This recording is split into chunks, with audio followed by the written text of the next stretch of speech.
नमस्कार, भाग्यशेष वार्ता डिजिटल मीडियामध्ये आपले सहर्ष स्वागत करत आहे. आज रोजी अर्धापूर शहरात नांदेड जिल्हा उत्तर भारतीय जनता पार्टीचे अध्यक्ष किशोरजी देशमुख यांच्या नेतृत्वामध्ये भारतीय जनता पार्टीला घवघवीत यश मिळाल्याबद्दल अर्धापूर येथील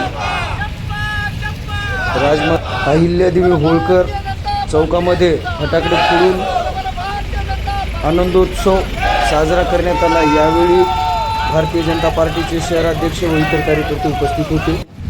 भारतीय जनता पार्टीने पश्चिम बंगालमध्ये अभूतपूर्व विजय, त्यासोबतच आसाममध्ये आणि पाँडिचेरीमध्ये NDAचं सरकार असा अभूतपूर्व विजय मिळून समस्त भारतामध्ये आज हिंदुत्वाचं विकासाचं वातावरण निर्माण झालेलं आहे. विशेषतः पश्चिम बंगालमध्ये भारतीय जनता पार्टीचं सरकार आल्यामुळे आमची त्या भागातली सीमा सुरक्षित झालेली आहे.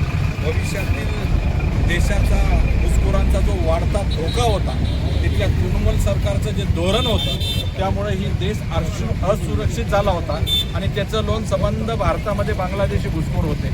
निश्चितपणे आता तिथे भारतीय जनता पार्टीचं सरकार आल्यामुळं सुशासन विकास तर होईल, पण देश सुरक्षित होईल. आसाम, पश्चिम बंगाल आणि काश्मीरमध्ये भारताच्या हिताचे सरकार आल्यामुळे इथून पुढे 50 वर्ष भारत 100% सुरक्षित होणार आणि इथले घुसखोर सगळे पळून लावल्या जाणार. मी नरेंद्र मोदीजीचं, अमित शहाजीचं, आमच्या देशाचे, आमच्या राज्याचे नेते मुख्यमंत्री देवेंद्र फडणवीसचं, आमच्या जिल्ह्यातील नेते चव्हाण साहेब व सर्व सन्मान्य आमदार खासदारांचं विशेष अभिनंदन करतो आणि त्या 5 राज्यापैकी 3 राज्यात सरकार देणाऱ्या जनतेचे सुद्धा मनापासून आभार व्यक्त करतो. जय श्रीराम. जय श्रीराम.